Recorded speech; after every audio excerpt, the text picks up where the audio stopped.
welcome to ISTV English News. I'm Dhanya. Let's take a look at the top story first. Powerful bomb planted at the house of member of Kwakta Thingel, Ward number 2.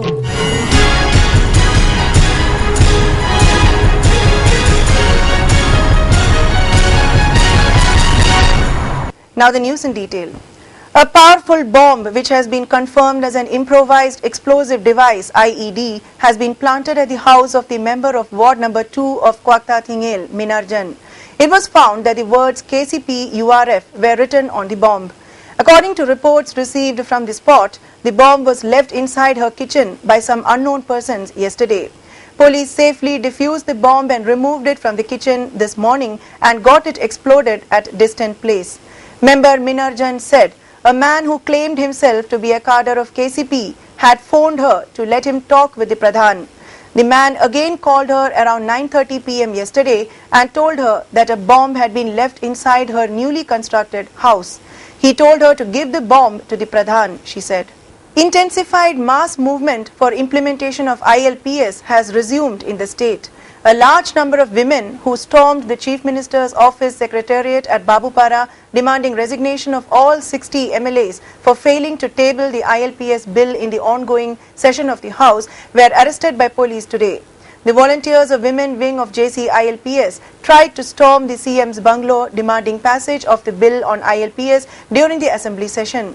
Police stopped the protesters near the Nupilal complex. Heated exchange of words and confrontation with the police ensued at the spot for a long while. Later, police arrested all the women protesters. Talking to media persons, a woman leader, before she was taken away by the police, said the bill should be passed in the assembly in order to save and protect the indigenous people. So there are so many head accountants and so many migrants are come here, and there are so many non-Manipuris. We have given a paper that there is so many plus migrants, so a cut-off base year should be here because we have to protect our indigenous people. But the political party as well as mostly the Chief Minister does not know what is the indigenous people. 5 schools, namely the Akash Institute of Science and Arts, Kwakaithel, the Akash Higher Secondary School, Ghari, the Central Institute of Science, Keshamthong Hodam Leirak, Ramkrishna Higher Secondary School, Ghari, and the Galaxy Higher Secondary School, Ghari, have never been attached to the Little Rose Senior Secondary School, Kanchipur. These schools have nothing to do with the Little Rose Secondary School in whatsoever manner, informed the principal of the secondary school in a press release. A public get-together meet organized by All Moirang Loi People's Welfare Association was held at the INA Memorial Hall today. President of the association, Yumkhaibam Babu Singh, Parliamentary Secretary, Youth Affairs and Sports, M. Prithviraj, P. Sarat Chandra, IAS retired, and many others attended the meet.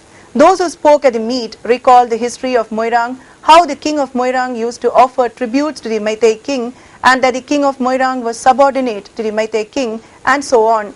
Therefore, the 15 surnames of Moirang were listed as the scheduled caste, the speakers narrated. Moving on to some national and international news.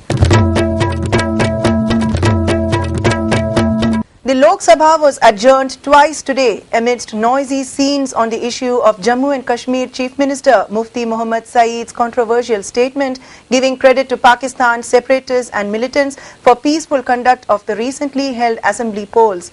As soon as the House met for the day, the Congress-led opposition demanded that the House adopt a censure motion on the J&K Chief Minister's controversial remarks. Senior Congress leader Mallikarjun Kharge said that Home Minister Rajnath Singh's statement in the House yesterday is contradictory. He demanded a clarification from the Prime Minister in the House. Taking serious exception to this, Saugata Roy of the Trinamool Congress said Prime Minister should clear the air on such a sensitive issue and tell the House whether Modi endorses Saeed's views. Government today said it did not endorse the controversial statement of Jammu and Kashmir Chief Minister Mufti Mohammad Saeed on the state assembly polls after a vociferous opposition disrupted Lok Sabha proceedings seeking a clarification from the Prime Minister. Responding to the opposition demand, Home Minister Rajnath Singh said there is no question of welcoming such remarks and there is no question of endorsing the Chief Minister's statement. Parliamentary Affairs Minister M. Venkaiah Naidu said what the Home Minister has said is the sense of the House. Let us move forward, following which the opposition unrest over the issue died down. Election Commission today launched National Electoral Roll Purification and Authentication Program (NERPAP) throughout the country. Its primary objective is to bring out a totally error-free and authenticated electoral roll. During the program, Electoral Photo Identity Card (EPIC) data of electors will be linked with Aadhaar data for the purpose of authentication. NERPAP will focus on improving image quality of electors along with sorting issues like corrections of errors. Delhi Chief Minister Arvind Kejriwal today said he was deeply hurt and pained by the ongoing tussle in the Aam Aadmi Party (AAP). I am deeply hurt and pained by what is going on in the party. This is betrayal of trust that the people of Delhi reposed in us, Kejriwal tweeted, adding that he will not allow people's trust to be broken. I refuse to be drawn in this ugly battle. Will concentrate only on Delhi's governance, he added. While senior AAP leaders Yogendra Yadav and Prashant Bhushan have questioned the party's one-person-centric approach and criticized it in a joint letter leaked to the media, the party on Monday hinted at acting tough against the duo in the National Executive meet on Wednesday. Hitting out at AIMIM Chief Asaduddin Owaisi for demanding reservation for Muslims in Maharashtra, Shiv Sena today said that if the minority leader wants his demands to be met on religious grounds, then he should go to Pakistan and try his antics there. Terming Owaisi's speeches hateful, the Sena said that the Devendra Fadnavis government should file a case against him and start legal proceedings. The funeral is due to be held of Russian opposition politician Boris Nemtsov, who was shot dead in Moscow. The service at Moscow's Troyekurovskoye Cemetery will follow a public ceremony at the Andrei Sakharov Rights Center. Nemtsov, a fierce critic of President Vladimir Putin, was killed on a bridge near the Kremlin wall on Friday night. Several prominent foreign and Russian figures have been prevented from attending the funeral. And now let's take a look at the top story once again. Powerful bomb planted at the house of member of Kwatta Thingel Ward number 2. Thanks for joining us, and for more news updates,